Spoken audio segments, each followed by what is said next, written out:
Welcome to our science class.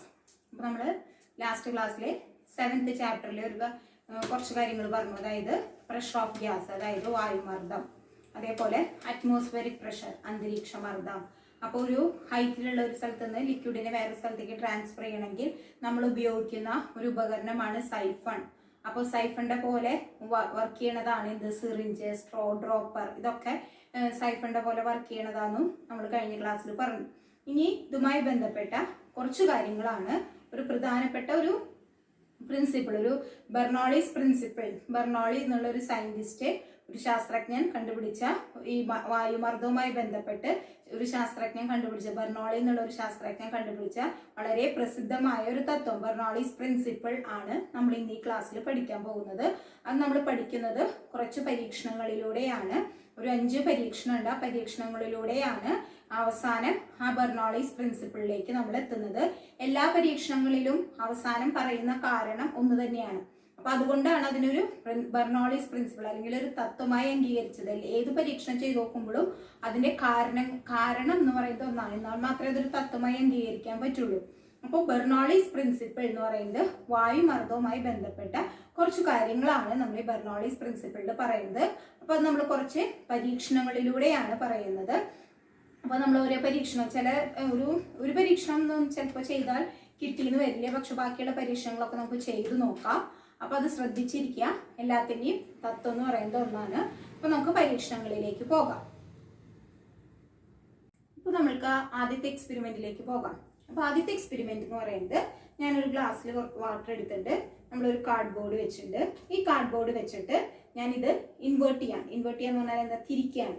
തിരിച്ചിട്ട് ഞാൻ ഈ കാർഡ് ബോർഡ് തനിയെ നിൽക്കും, വെള്ളം അതൊന്നും പുറത്തേക്ക് പോകില്ല. അതാണ് നമ്മുടെ ആദ്യത്തെ എക്സ്പെരിമെന്റ് എന്ന് പറയുന്നത്. അപ്പൊ നോക്കൂ, നമ്മുടെ ഇവിടെ ഞാൻ കാർഡ് ബോർഡ് പിടിച്ചിട്ടില്ല. അപ്പൊ വെള്ളം പക്ഷെ തല തിരിഞ്ഞിട്ടാണ് നിൽക്കുന്നത്, കാർഡ് ബോർഡ് നിൽക്കുന്നുണ്ട്. അപ്പൊ ഇവിടെ എന്തായിരിക്കും സംഭവിച്ചിട്ടുണ്ടാവും? വെള്ളം ഒരിക്കലും പുറത്തേക്ക് പോകുന്നില്ല. അതിന്റെ കാരണം എന്ന് പറയുന്നത്, ഇവിടെ വാട്ടർ ഒരു പ്രഷർ കൊടുക്കുന്നുണ്ട്, വെള്ളത്തിന് ഒരു മർദ്ദമുണ്ട്. ആ മർദ്ദം എങ്ങോട്ടാണ് വരുന്നത്? താഴത്തേക്കാണ് വരുന്നത്, അല്ലെ? എന്നാൽ ഈ അറ്റ്മോസ്ഫിയർ, ഇവിടെയുള്ള അന്തരീക്ഷത്തിൽ ഒരു മർദ്ദമുണ്ട്. ആ അന്തരീക്ഷ മർദ്ദം എന്ന് പറയുന്നത് ഈ പേപ്പറുമിലേക്കാണ് പോകുന്നത്. ഈ പേപ്പറുമിലേക്കുള്ള അന്തരീക്ഷ മർദ്ദം, ഉള്ളിലെ വെള്ളത്തിന്റെ മർദ്ദം. അപ്പൊ ഇത് രണ്ടും കൂടിയാവുമ്പോൾ ഈ അന്തരീക്ഷ മർദ്ദമാണ് കൂടുതൽ. അപ്പൊ അന്തരീക്ഷ മർദ്ദം കൂടുതലുള്ള സ്ഥലത്ത് നിന്ന് കുറവുള്ള സ്ഥലത്തേക്ക് എന്ത് പോകുന്നു? നമ്മൾ കഴിഞ്ഞ ക്ലാസ്സിൽ പറഞ്ഞു, ഒരു ഫോഴ്സ് അപ്ലൈ ചെയ്യും, ഒരു ബലം പ്രയോഗിക്കുന്നു പറഞ്ഞു. ആ ബലം പ്രയോഗിക്കുന്ന കാരണമാണ് ഈ കാർഡ് ബോർഡ് ഇങ്ങനെ നിൽക്കുന്നത്. അപ്പോൾ വെള്ളത്തിന്റെ ഉള്ളിൽ ഒരു പ്രഷർ ഉണ്ട്. ആ പ്രഷർ താഴത്തേക്കാണ്. വെള്ളം ഇൻവേർട്ട് ചെയ്ത് പിടിച്ചേനാണ്, തലതിരിച്ച് പിടിച്ചേന കാരണം താഴത്തേക്കാണ് പ്രഷർ. എന്നാൽ ഇവിടെയുള്ള അന്തരീക്ഷ മർദ്ദം, അറ്റ്മോസ്ഫിയറിക് പ്രഷർ എന്ന് പറയുന്നത് മുകളിലേക്കാണ്. അന്തരീക്ഷ മർദ്ദം ഈ വെള്ളത്തിന്റെ മർദ്ദത്തിനേക്കാളും കൂടുതലാണ്. അതുകൊണ്ടാണ് ഈ പേപ്പർ ഇങ്ങനെ, കാർഡ് ബോർഡ് ഇങ്ങനെ നിൽക്കുന്നത്, നമ്മൾ പിടിക്കാതെ തന്നെ നിൽക്കാനുള്ള കാരണം. ഇതാണ് ആദ്യത്തെ പരീക്ഷണം എന്ന് പറയുന്നത്. അപ്പൊ ഈ പരീക്ഷണം നമുക്ക് വീട്ടിൽ ചെയ്ത് നോക്കാന്നേ ഉള്ളൂ. അപ്പൊ ഇത് മനസ്സിലായെന്ന് വിചാരിക്കുന്നു. അപ്പൊ ഇവിടെ സംഭവിക്കുന്നത് ഇതാണ്. ഇവിടെ വാട്ടറിന് ഒരു പ്രഷർ ഉണ്ട്. ആ പ്രഷറിനെയാണ് നമ്മൾ വിളിക്കുന്ന പ്രഷറാണ്. ആ പ്രഷറിനെ നമ്മൾ വിളിക്കുന്നതാണ് ലിക്വിഡ് പ്രഷർ. ദ്രാവക മർദ്ദം എന്നാണ് അതിനെ വിളിക്കുക, ലിക്വിഡ് പ്രഷർ എന്നാണ് വിളിക്കുക.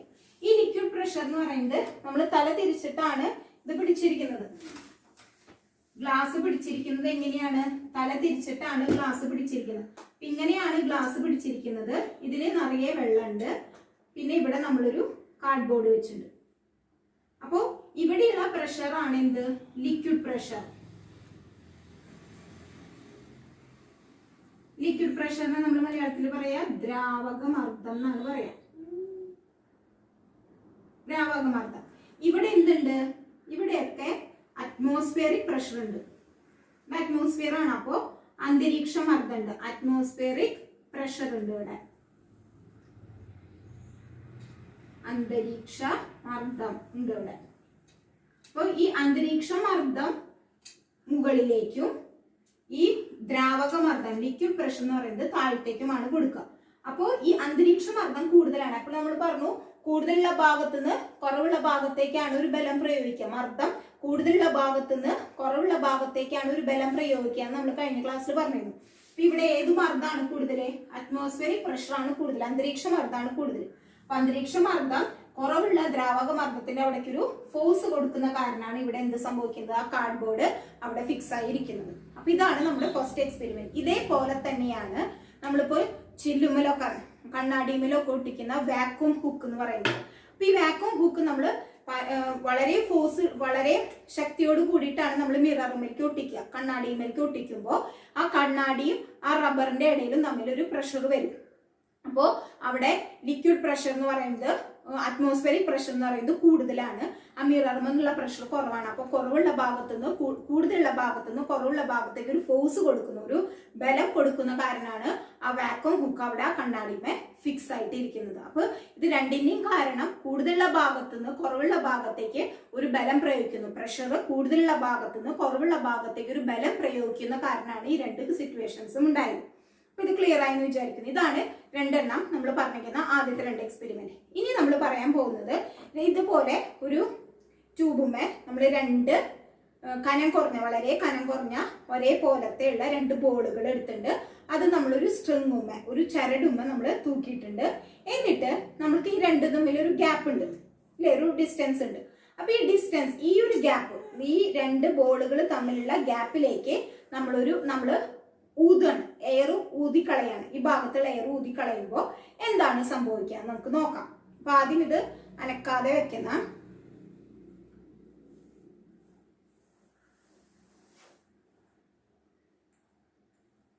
ഇത് ചെയ്തപ്പോ എന്ത് സംഭവിച്ചു, ഈ രണ്ട് ബോളും കൂടി അടുത്തേക്ക് വന്നു ഇല്ലേ. അകലേക്കാണ് നമ്മൾ പോകുന്നു വിചാരിച്ചത്, പക്ഷെ ഇത് രണ്ടും അടുത്തേക്ക് വന്നു.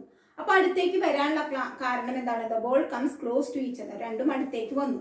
അപ്പോൾ അടുത്തേക്ക് വരാനുള്ള കാരണം എന്തായിരിക്കും, നമ്മൾ വളരെ ഫോഴ്സിൽ ഊതുമ്പോൾ ഈ രണ്ട് ബോളുകൾക്ക് ഇടയിലുള്ള പ്രഷർ, എയർ എന്ന് പറയുന്നത് വളരെ വേഗത്തിൽ മൂവ് ചെയ്യാണ്, വളരെ ഫാസ്റ്റ് ആയിട്ട് മൂവ് ചെയ്യുമ്പോൾ അവിടെ പ്രഷർ കുറയും. എന്നാൽ ഈ ബോളിന്റെ ബാക്കിയുള്ള ഭാഗത്തിൽ നമ്മൾ എവിടെയാണോ ഊതുന്നത് ആ ഊതുന്ന ഭാഗത്ത് മാത്രമേ പ്രഷർ കുറയുള്ളൂ. പക്ഷെ ബാക്കിയുള്ള സ്ഥലങ്ങളിൽ പ്രഷർ കൂടുതലായിരിക്കും. അപ്പൊ ഇവിടെയൊക്കെ പ്രഷർ കൂടുതലായിരിക്കും. അപ്പൊ പ്രഷർ കൂടുതലുള്ള ഭാഗത്തുനിന്ന് കുറവുള്ള ഭാഗത്തേക്ക് ഒരു ഫോഴ്സ് കൊടുക്കുമ്പോൾ, ഒരു ബലം പ്രയോഗിക്കുമ്പോഴാണ് ഈ രണ്ട് ബോളുകളും അടുത്തേക്ക് വരുന്നത്. ഇതാണ് പിന്നത്തെ എക്സ്പെരിമെന്റ്. അപ്പോൾ നമ്മൾ രണ്ട് ഐഡന്റിക്കൽ ആയിട്ടുള്ള നല്ല ഒരേപോലത്തെയുള്ള ബോളുകൾ എടുത്തു, അത് രണ്ട് നമ്മൾ ഹാങ് ചെയ്തിട്ടു. ഇതിന്റെ ഈ രണ്ട് ബോളിന്റെ ഗ്യാപ്പിലേക്ക് നമ്മൾ ഊതി. അപ്പോൾ ഊതുമ്പോൾ ഈ എയർ, നമ്മൾ ഊതുന്ന സ്ഥലത്തെ എയർ ഫാസ്റ്റ് ആയിട്ട് മൂവ് ചെയ്യും, വളരെ വേഗത്തിൽ നീങ്ങും. അപ്പൊ അവിടെയുള്ള എയർ ഫാസ്റ്റ് ആയിട്ട് മൂവ് ചെയ്യും, ബാക്കിയുള്ള സ്ഥലത്തെ എയർ പതുക്കെ മൂവ് ചെയ്യുള്ളൂ. അപ്പൊ അവിടെ എവിടെയാണോ എയർ വേഗത്തിൽ മൂവ് ചെയ്യുന്നത് അവിടെ മർദ്ദം കുറവായിരിക്കും. എന്നാൽ മർദ്ദം കൂടുതലുള്ള ഭാഗത്തുനിന്ന്, ബാക്കിയുള്ള സ്ഥലങ്ങളിലൊക്കെ മർദ്ദം കൂടുതലായിരിക്കും. അപ്പോൾ മർദ്ദം കൂടുതലുള്ള ഭാഗത്തുനിന്ന് കുറവുള്ള ഭാഗത്തേക്ക് ഒരു ഫോഴ്സ് കൊടുക്കുമ്പോഴാണ് ഈ രണ്ട് ബോളുകളും അടുത്തേക്ക് വരുന്നത്. ഇതാണ് രണ്ടാമത്തെ, ഇനി പറഞ്ഞ മൂന്നാമത്തെ എക്സ്പെരിമെന്റ് എന്ന് പറയുന്നത്. അപ്പൊ അതായത്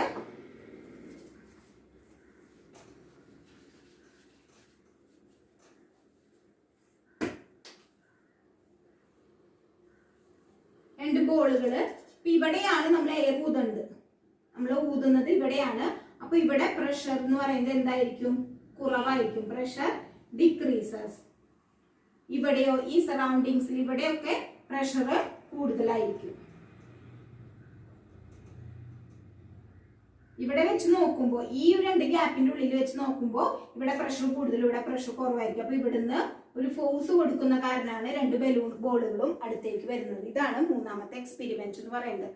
അപ്പൊ when balls come close to each other, the pressure of that area decreases and the pressure in other area increases and they force the ball to each other. അപ്പൊ അതുകൊണ്ടാണ് നമ്മൾ രണ്ട് ബോളുകൾ തമ്മിൽ അടുത്തേക്ക് വരുന്നത്. അപ്പോൾ എവിടെയാണോ നമ്മൾ എയർ ഫാസ്റ്റ് ആയിട്ട് മൂവ് ചെയ്യുന്നത്, വേഗത്തിൽ മൂവ് ചെയ്യുന്നത്, അവിടെ പ്രഷർ കുറവായിരിക്കും, ബാക്കിയുള്ള സ്ഥലത്ത് പ്രഷർ കൂടുതലായിരിക്കും.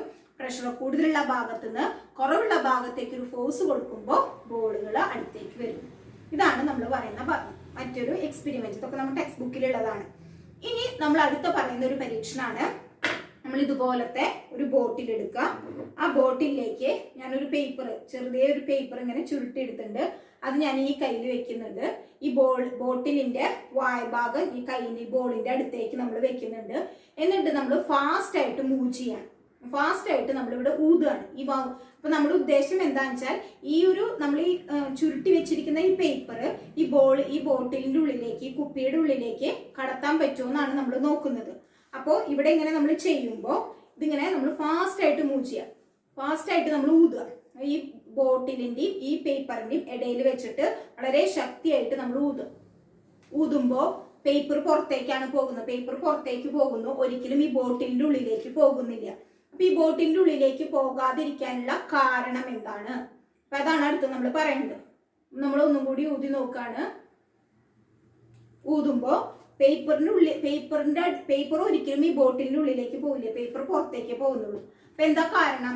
നമ്മൾ ഊതുമ്പോ ഈ കൈവെള്ളയിൽ വെച്ചിട്ട് നമ്മൾ ഊതുമ്പോ ഇവിടെയുള്ള എയർ ഫാസ്റ്റ് ആയിട്ട് വളരെ വേഗത്തിൽ മൂവ് ചെയ്യും. അപ്പൊ അവിടെ പ്രഷർ കുറവായിരിക്കും. എന്നാൽ ഈ ബോട്ടിലിന്റെ ഉള്ളിലോ പ്രഷർ കൂടുതലായിരിക്കും. അപ്പൊ പ്രഷർ കൂടുതലുള്ള ഭാഗത്തുനിന്ന് കുറവുള്ള ഭാഗത്തേക്ക് ഒരു ഫോഴ്സ് കൊടുക്കുമ്പോഴാണ്, ഇതിനുള്ളിൽ നിന്ന് ഒരു ഫോഴ്സ് വരുമ്പോഴാണ് ഈ പേപ്പർ തെറിച്ചു പോണത്. അപ്പൊ നേരത്തെ പറഞ്ഞ അതേ കാരണം തന്നെയാണ് ഇതിലും പറയുന്നത്. എയർ ഫാസ്റ്റ് ആയിട്ട് നമ്മൾ ഊതുമ്പോൾ അവിടെയുള്ള വായു വളരെ വേഗത്തിൽ മൂവ് ചെയ്യുന്നു. വളരെ വേഗത്തിൽ മൂവ് ചെയ്യുമ്പോൾ അവിടെ പ്രഷർ കുറയുന്നു, മർദ്ദം കുറയുന്നു. എന്നാൽ ബാക്കിയുള്ള ഭാഗത്ത് മർദ്ദം കൂടുതലായിരിക്കും. അപ്പൊ മർദ്ദം കൂടുതലുള്ള ഭാഗത്ത് നിന്ന് കുറവുള്ള ഭാഗത്തേക്ക് ഒരു ബലം പ്രയോഗിക്കുന്നു. അതാണ് ഈ പേപ്പർ നമ്മൾ പുറത്തേക്ക് പോകാനുള്ള കാരണം. അപ്പൊ നേരത്തെ പറഞ്ഞ പരീക്ഷണങ്ങളിലും ഇത് തന്നെയാണ് പറഞ്ഞത്. അപ്പൊ ഇതാണ് ഇന്നത്തെ. അപ്പൊ ഇത് മനസ്സിലായെന്ന് വിചാരിക്കണം. അപ്പൊ ഇവിടെ ഈ കൈവെള്ളയുടെ അവിടെ നമ്മൾ ഊതുമ്പോൾ ഇവിടെ പ്രഷർ കൂടുതലായിരിക്കും, എന്നാൽ ഈ ബോട്ടിന്റെ ഉള്ളിലോ പ്രഷർ കുറവായിരിക്കും.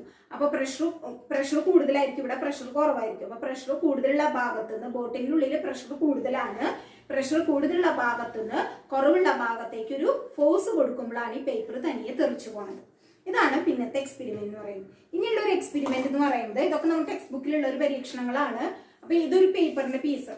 ഇത് 20 സെന്റിമീറ്റർ ലെങ്ത്, 20 സെന്റിമീറ്റർ നീളവും 3 സെന്റിമീറ്റർ വീതിയുമുള്ള ഒരു പേപ്പറിന്റെ പീസാണിത്. ഇത് നമ്മുടെ ചുണ്ടിന്റെ അവിടെ വെച്ചിട്ട് നമ്മൾ ഇങ്ങനെ ഊതുക.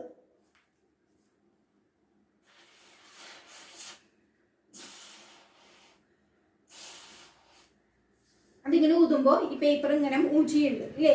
ഈ പേപ്പർ ഇങ്ങനെ മൂവ് ചെയ്യാനുള്ള കാരണം എന്താണ്? നേരത്തെ പറഞ്ഞ അതേ കാരണം തന്നെയാണ്. നമ്മളിത് മൂവ് ചെയ്യുമ്പോൾ ഇവിടെ നമ്മൾ ഊതുമ്പോൾ ഈ ഭാഗത്ത്, ഈ പേപ്പറിന്റെ ഇവിടെയുള്ള പ്രഷർ കുറയും. എന്നാൽ ഈ ബാക്കിയുള്ള ഭാഗത്ത്, ബാക്കിയുള്ള ചുറ്റുപാടിൽ, ബാക്കിയുള്ള സറൗണ്ടിങ്സിൽ പ്രഷർ കൂടുതലായിരിക്കും. അപ്പോൾ പ്രഷർ കൂടുതലുള്ള ഭാഗത്ത് നിന്ന് കുറവുള്ള ഭാഗത്ത് ഒരു ഫോഴ്സ് കൊടുക്കുമ്പോഴാണ് ഈ പേപ്പർ അനങ്ങുന്നത്. ഒന്നുകൂടി ചെയ്ത് കാണിച്ചു തരാം. ഈ പേപ്പർ ഇങ്ങനെ വേവ് പോലെ, ഒരു തിരമാല പോലെ ഇങ്ങനെ പോകാനുള്ള കാരണം നമ്മൾ ഊതുന്ന സ്ഥലത്തെ പ്രഷർ കുറവാണ്, പക്ഷെ ബാക്കിയുള്ള സ്ഥലത്ത് പ്രഷർ കൂടുതലാണ്. അപ്പൊ പ്രഷർ കൂടുതലുള്ള ഭാഗത്ത് നിന്ന് കുറവുള്ള ഭാഗത്തേക്ക് ഒരു ബലം, ഫോഴ്സ് കൊടുക്കുമ്പോഴാണ് ഈ പേപ്പർ മൂവ് ചെയ്യുന്നത്. അപ്പോൾ ഇപ്പൊ ഈ പറഞ്ഞ എല്ലാ പരീക്ഷണങ്ങളിലും കാരണങ്ങൾ ഒന്നാണ് അല്ലെ? നമ്മൾ എവിടെയാണോ നമ്മൾ വായുവില് ബലം എവിടെയാണോ നമ്മൾ വായു വളരെ വേഗത്തിൽ മൂവ് ചെയ്യണത് അവിടെയൊക്കെ പ്രഷർ കുറവായിരിക്കും. എവിടെയാണ് വായു വളരെ വേഗത്തിൽ മൂവ് ചെയ്യണത്, വളരെ വേഗത്തിൽ നീങ്ങുന്നത്, അവിടെ മർദ്ദം കുറവായിരിക്കും. ഇപ്പൊ ഈ പറഞ്ഞ പരീക്ഷണങ്ങളിലൊക്കെ കാരണങ്ങൾ ഒന്ന് തന്നെയാണ്. ഇനി അടുത്ത നമ്മുടെ ടെക്സ്റ്റ് ബുക്കിൽ പറഞ്ഞൊരു പരീക്ഷണം ഉണ്ട്, പക്ഷെ അത് ചെയ്തിട്ട് ശരിയായിട്ടില്ല. പക്ഷെ ഞാൻ കാണിച്ചു തരാം. അതായത് ഈ പൈപ്പ്, അതിനോട് ഒരു ഫണൽ വെച്ചിട്ടുണ്ട്. അപ്പൊ ഇതിൽ തന്നെ 2 പരീക്ഷണങ്ങളാണ് പറയുന്നത്. ആദ്യം ഈ ബോള് ഇതിന്റെ ഉള്ളിൽ വെക്കാം. ഈ ബോൾ ഇതിന്റെ ഉള്ളിൽ വെച്ചിട്ട് ഇത് കൂടെ ഊതുക. അപ്പൊ ഇത് കൂടെ ഊതുമ്പോ ഈ ബോള് പുറത്തേക്ക് പോകും എന്നാണ് നമ്മൾ പറയണത്. എന്താ വെച്ചാൽ നമ്മൾ ഇത് കൂടെ ഊതുമ്പോ ഈ ഊതുന്ന ഭാഗത്ത്, ഈ ചുറ്റുവട്ടത്ത് എന്തായിരിക്കും? മർദ്ദം കുറവായിരിക്കും. ഊതുന്ന ഭാഗത്ത് മർദ്ദം കുറവല്ലേ? മർദ്ദം കുറഞ്ഞിട്ടുള്ള വായുവാണ് ഇവിടേക്ക് എത്തുന്നത്. എന്നാൽ ഈ ഫണലിന്റെ ബാക്കിയുള്ള ഭാഗത്ത് മർദ്ദം കൂടുതലാണ്. അപ്പൊ മർദ്ദം കൂടുതലുള്ള ഭാഗത്ത് നിന്ന് കുറവുള്ള ഭാഗത്തേക്ക് ഒരു ഫോഴ്സ് കൊടുക്കുമ്പോൾ ബോള് തെറിച്ചു പോകുന്നാണ് പറയുന്നത്. പക്ഷെ ചെയ്തിട്ട് അത് ശരിയായില്ല. ഞാൻ കാണിച്ചു തരാം. ആ ബോൾ ഇതിന്റെ ഉള്ളിൽ കിടന്ന് തിരിയുള്ളൂ, പുറത്തേക്ക് പോകുന്നില്ല. അപ്പോ ഇത് ശരിക്കും പുറത്തേക്ക് പോകും. കാരണം എന്താന്ന് വെച്ചാൽ നമ്മൾ ഇത് ഊതുമ്പോ ഇവിടെയുള്ള മർദ്ദം കുറവാണ്, പക്ഷെ ബാക്കിയുള്ള അന്തരീക്ഷത്തിലുള്ള മർദ്ദം കൂടുതലാണ്. അപ്പൊ മർദ്ദം കൂടുതലുള്ള ഭാഗത്ത് നിന്ന് കുറവുള്ള ഭാഗത്തേക്ക് ഒരു ഫോഴ്സ് കൊടുക്കുമ്പോൾ ഈ ബോള് തെറിച്ചു പോകുന്നാണ് പറയുന്നത്. അപ്പോൾ ഇവിടെ എന്താണ് ഇവിടെ സംഭവിക്കുന്നത്? പ്രഷർ കൂടുതൽ, എയർ നമ്മൾ ഊതുമ്പോൾ എയർ ഭയങ്കര ഫാസ്റ്റിൽ മൂവ് ചെയ്യും. അപ്പോൾ അവിടെ പ്രഷർ കുറയും, ബാക്കിയുള്ള സ്ഥലത്ത് പ്രഷർ കൂടുതലായിരിക്കും. അപ്പൊ പ്രഷർ കൂടുതലുള്ള ഭാഗത്ത് നിന്ന് കുറവുള്ള ഭാഗത്തേക്ക് ഒരു ഫോഴ്സ് കൊടുക്കുമ്പോഴാണ് ഈ ബോൾ തെറിച്ചു പോണത്. ഇതേ പരീക്ഷണം തന്നെ ഇത് നമ്മൾ കമത്തി വെച്ചിട്ട് ഈ ബോൾ ഇവിടെ വെച്ചിട്ട് നമ്മൾ ഊതുകയാണെങ്കിൽ ഈ ബോൾ ഒരിക്കലും താഴേക്ക് പോകില്ല എന്ന് പറയണതും ചെയ്തിട്ട് ശരിയായിട്ടില്ല. എന്താ കാരണം ഇവിടെയും നമ്മൾ എയർ ഭയങ്കര ഫാസ്റ്റിൽ മൂവ് ചെയ്യുമ്പോൾ അവിടെയുള്ള പ്രഷർ കുറവാണ്, പക്ഷെ ബാക്കിയുള്ള സ്ഥലത്ത് പ്രഷർ കൂടുതലാണ്. അപ്പോൾ ഇതും അതുപോലെ തന്നെ കോള് ഇതിൻ്റെ ഉള്ളിൽ നിന്ന് പുറത്തേക്ക് പോകുന്നില്ല എന്നാണ് ഈ പരീക്ഷണം പക്ഷെ ചെയ്തിട്ട് ശരിയായിട്ടില്ല. അപ്പൊ ഇതാണ് പരീക്ഷണങ്ങൾ. അപ്പൊ ഇനി ഒരു പരീക്ഷണം കൂടി ഉണ്ട്, അത് ഞാൻ കാണിച്ചു തരാം. അപ്പൊ ഈ പറഞ്ഞ പരീക്ഷണങ്ങളിലൊക്കെ നമ്മൾ എവിടെയാണ് വായു വളരെ വേഗത്തിൽ മൂവ് ചെയ്യുന്നത് അവിടെയൊക്കെ എന്തായിരിക്കും സംഭവിക്കുന്നത്? മർദ്ദം കുറയുന്നു, ബാക്കിയുള്ള സ്ഥലത്ത് മർദ്ദം കൂടുന്നു. അപ്പൊ മർദ്ദം കൂടുതലുള്ള ഭാഗത്തു നിന്ന് കുറവുള്ള ഭാഗത്തേക്ക് എപ്പോഴും ഒരു ബലം പ്രയോഗിക്കുന്ന കാരണമാണ് ഇപ്പൊ നമ്മൾ ഈ പറഞ്ഞ പരീക്ഷണങ്ങളൊക്കെ നമ്മൾ ചെയ്തത്. ഇനി ഒരു പരീക്ഷണം കൂടി ഉണ്ട്, അതും കൂടി നമുക്ക് നോക്കാം. അപ്പൊ ഇനി നമ്മൾ അവസാനത്തെ പരീക്ഷണം, നമ്മുടെ ടെക്സ്റ്റ് ബുക്കിലുള്ള ലാസ്റ്റത്തെ പരീക്ഷണമാണ് നമ്മൾ ഈ പറയുന്നത്. അപ്പൊ നമ്മളൊരു മെഴുകുതിരി കത്തിച്ചു വെച്ചിട്ടുണ്ട്. അപ്പോൾ നമ്മളൊരു ഫണലുണ്ട്. ഈ ഫണലിന്റെ ഉള്ളിൽ കൂടെ ഊതുമ്പോൾ ഒരിക്കലും മെഴുകുതിരി കെടില്ല എന്ന് നമുക്ക് നോക്കാം.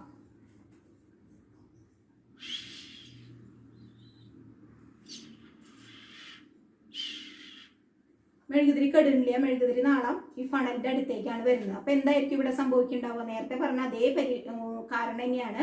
നമ്മളിവിടെ വായു വളരെ ശക്തമായിട്ട് ഊതുമ്പോൾ അവിടെയുള്ള പ്രഷർ കുറയുന്നു, പക്ഷേ ബാക്കിയുള്ളത് ഈ ഭാഗത്തൊക്കെ പ്രഷർ കൂടുതലായിരിക്കും. അപ്പൊ പ്രഷർ കൂടുതലുള്ള ഭാഗത്തു നിന്ന് കുറവുള്ള ഭാഗത്തേക്ക് ഒരു ഫോഴ്സ് കൊടുക്കുമ്പോഴാണ് ഈ കാൻഡിൽ ഫ്ലെയിം അല്ലെങ്കിൽ ഈ മെഴുകുതിരിയുടെ നാളം ഈ ഫണലിന്റെ അടുത്തേക്ക് വരാനുള്ള കാരണം. അപ്പൊ ഇതിലും നമ്മൾ പറഞ്ഞ പരീക്ഷണത്തിന് കാരണം എന്ന് പറയുന്നത് എന്താണ്?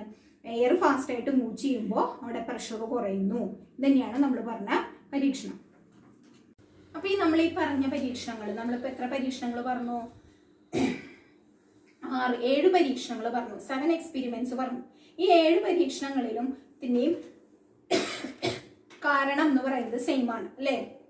നമ്മളെല്ലാത്തിലും വായു വളരെ ഫാസ്റ്റ് ആയിട്ട് മൂവ് ചെയ്യാൻ എന്ത് ചെയ്തു? ഊതുകയാണ് ചെയ്തത്. ഊതുമ്പോൾ അവിടെയുള്ള പ്രഷർ കുറയുന്നു, ബാക്കിയുള്ള ഭാഗത്ത് പ്രഷർ കൂടുന്നു. അപ്പൊ പ്രഷർ കൂടുതലുള്ള ഭാഗത്ത് നിന്ന് കുറവുള്ള ഭാഗത്തേക്ക് ഒരു ഫോഴ്സ് കൊടുക്കുന്നു. ഇതാണ് ഈ പറഞ്ഞ എല്ലാ പരീക്ഷണങ്ങളുടെയും കാരണങ്ങൾ എന്ന് പറയുന്നത്. അപ്പൊ ഇതിനെ നമ്മൾ ഒരുമിച്ച് ഒരു ബെർണോളി എന്നുള്ള ഒരു സയന്റിസ്റ്റ് ആണ്, ശാസ്ത്രജ്ഞനാണ് ഇതിനെ കുറിച്ചുള്ള പരീക്ഷണങ്ങളൊക്കെ നടത്തിയിട്ട് ഇത് കണ്ടുപിടിച്ചത്. അപ്പൊ അതുകൊണ്ട് ഇതിനെ നമ്മൾ ബെർണോളിസ് പ്രിൻസിപ്പിൾ അല്ലെങ്കിൽ ബെർണോളിസ് തത്വം എന്ന് പറയുന്നു. ആ തത്വം എന്ന് പറയുന്നത് ഇതാണ്: pressure of air reduces when it move fast. വായുവിന്റെ മർദ്ദം കുറയുന്നു. വേഗത്തിൽ മൂവ് ചെയ്യുമ്പോൾ വായുവിന്റെ മർദ്ദം കുറയാനുള്ള കാരണം, വായുവിന്റെ മർദ്ദം കുറയുന്നു എന്നാണ് ബെർണോളിസ് പ്രിൻസിപ്പിൾ പറയുന്നത്. വളരെ ഇമ്പോർട്ടന്റ് ആണ്. പരീക്ഷയ്ക്കൊക്കെ ചോദിക്കാറുണ്ട്, എല്ലാ പരീക്ഷകൾക്കും ചോദിക്കാറുണ്ട്, യുഎസ്എസിനൊക്കെ ചോദിക്കാറുണ്ട്. അപ്പോൾ ബെർണോളിസ് പ്രിൻസിപ്പിൾ എന്ന് പറഞ്ഞാൽ എവിടെയാണ് വായു വളരെ വേഗത്തിൽ മൂവ് ചെയ്യുന്നത്, വളരെ വേഗത്തിൽ സഞ്ചരിക്കുന്നത്, അവിടെയുള്ള മർദ്ദം എപ്പോഴും എന്തായിരിക്കും? കുറവായിരിക്കും. എവിടെയാണ് എയർ ഫാസ്റ്റ് ആയിട്ട് മൂവ് ചെയ്യുന്നത് അവിടെയുള്ള പ്രഷർ എന്ന് പറയുന്നത് എന്തായിരിക്കും? കുറവായിരിക്കും. അപ്പൊ pressure of air reduces when it moves fast. Air എവിടെയാണ് വേഗത്തിൽ മൂവ് ചെയ്യുന്നത് അവിടെയുള്ള മർദ്ദം എപ്പോഴും എന്തായിരിക്കും? കുറവായിരിക്കും. ഈ പ്രിൻസിപ്പിളിനെയാണ് നമ്മൾ എന്ത് പറയുന്നത്? ബെർണോളിസ് പ്രിൻസിപ്പിൾ എന്നാണ് ഇതിനെ നമ്മൾ പറയുന്നത്. വളരെ ഇമ്പോർട്ടന്റ് ആണ്, എക്സാമിന് ചോദിക്കാറുണ്ട്. അപ്പൊ ഈ ബെർണോളിസ് പ്രിൻസിപ്പിൾ വെച്ചിട്ടാണ് നമ്മൾ ഇപ്പോൾ പ്ലെയിൻ ഒക്കെ ടേക്ക് ഓഫ് ചെയ്യുക. പ്ലെയിൻ നമ്മൾ ടേക്ക് ഓഫ് ചെയ്യാന്ന് പറഞ്ഞാൽ എന്താ? പ്ലെയിൻ നമ്മൾ അവിടുന്ന് കുറച്ചിങ്ങനെ റൺവേ കൂടെ പോയിട്ടാണ് അത് ആകാശത്തേക്ക് പറക്കുകയുള്ളൂ. അപ്പൊ ഇതൊക്കെ ഈ ബെർണോളിസ് പ്രിൻസിപ്പിൾ, ബെർണോളി തത്വം വെച്ചിട്ടാണ് ഇതെല്ലാം വർക്ക് ചെയ്യണത്. അപ്പോൾ കാറുകളുടെ ഒക്കെ സ്ട്രക്ചറൊക്കെ ഉണ്ടാക്കുന്നത്, അതിൽ മെഷീനുകളും അല്ലെങ്കിൽ മോട്ടറും ഒക്കെ വർക്ക് ചെയ്യണതും ഈ ബെർണോളിസ് പ്രിൻസിപ്പിൾ വെച്ചിട്ടാണ്. വളരെ ഇമ്പോർട്ടൻ്റ് ആണ്. ഈ പരീക്ഷണങ്ങളൊക്കെ എക്സാമിന് കാരണങ്ങൾ ചോദിക്കാറുണ്ട്. ഇമ്പോർട്ടൻ്റ് ആണ്. ഈ എക്സ്പെരിമെന്റുകളൊക്കെ ഇമ്പോർട്ടൻ്റ് ആണ്. അപ്പം എല്ലാം ഒരുവിധം ഞാൻ ചെയ്ത് കാണിക്കാൻ ശ്രമിച്ചിട്ടുണ്ട്. അപ്പം നിങ്ങളും വീട്ടിൽ ഇതുപോലെ പരീക്ഷണങ്ങൾ ചെയ്ത് നോക്കുമ്പോൾ നിങ്ങൾക്ക് കൂടുതലായിട്ട് ഇത് മനസ്സിലാവും. നമ്മൾ വീട്ടിലുള്ള സാധനങ്ങൾ വെച്ചിട്ട് തന്നെയാണ് ചെയ്തിരിക്കുന്നത്. അപ്പോൾ എല്ലാവരും ഈ എക്സ്പെരിമെന്റുകളൊക്കെ ചെയ്തു നോക്കുമ്പോൾ നമുക്ക് ബെർണോളിസ് പ്രിൻസിപ്പിൾ കുറച്ചും കൂടി കൂടുതലായിട്ട് മനസ്സിലാവും. അപ്പോൾ എവിടെയാണ് വായു വളരെ വേഗത്തിൽ മൂവ് ചെയ്യുന്നത്, വളരെ വേഗത്തിൽ നീങ്ങുന്നത്, അവിടെ മർദ്ദം കുറവായിരിക്കും. ഇതാണ് Bernoulli's principle. Pressure of air reduces when it moves fast. അപ്പൊ ഇതൊക്കെ തന്നെയാണ് നമ്മളെ എയറോപ്ലെയിനൊക്കെ മൂവ് ചെയ്യുമ്പോഴൊക്കെ ഉപയോഗിക്കുന്ന തത്വം എന്ന് പറയുന്നത് തന്നെയാണ്, ബെർണോളിസ് പ്രിൻസിപ്പിൾ ആണ്. അപ്പൊ നമ്മുടെ ഈ ചാപ്റ്ററിലെ വളരെ ഇമ്പോർട്ടൻ്റ് ആയിട്ടുള്ള ഒരു കാര്യമാണ് ഇന്ന് നമ്മൾ എടുത്തത്. ഇമ്പോർട്ടൻ്റ് ആണ്, നന്നായി പഠിക്കണം. അപ്പൊ പരീക്ഷണങ്ങളൂടെ ചെയ്യുമ്പോൾ നമുക്ക് കുറച്ചും കൂടി കൂടുതലായിട്ട് മനസ്സിലാവും. ഇനി അടുത്ത ക്ലാസ്സിൽ നമ്മൾ ഇതിന്റെ വളരെ കുറച്ചൊരു ഭാഗം മാത്രമേ നമുക്ക് ഇനി എടുക്കാനുള്ളൂ. വാതകമർദ്ദം അല്ലെങ്കിൽ ദ്രാവക മർദ്ദമാണെങ്കിൽ നമുക്ക് എടുക്കാനുള്ളൂ. വാതകമർദ്ദം ഇതോടുകൂടി കഴിഞ്ഞു, അതായത് പ്രഷർ ഓഫ് ഗ്യാസ്. വാതകത്തുമേലുള്ള മർദ്ദത്തിനെ കുറിച്ചുള്ള കാര്യങ്ങളൊക്കെ നമ്മൾ കഴിഞ്ഞു. ഇനി ദ്രാവക മർദ്ദേ നമുക്ക് ഈ ചാപ്റ്ററിൽ പഠിക്കാനുള്ളൂ. ഇമ്പോർട്ടൻ്റ് ആണ്. ഇനി ഇത് എടുക്കുന്നത് വളരെ വളരെ ഈ ചാപ്റ്ററിൽ ഏറ്റവും ഇമ്പോർട്ടൻ്റ് ആയിട്ടുള്ള കാര്യമാണ് ഇന്ന് എടുത്തത്. അപ്പം എല്ലാവർക്കും അത് മനസ്സിലായി എന്ന് വിചാരിക്കുന്നു. ഇതെല്ലാവരും പഠിക്കണം, പരീക്ഷണങ്ങൾ ചെയ്തു നോക്കുക. അപ്പം എല്ലാവർക്കും താങ്ക് യു.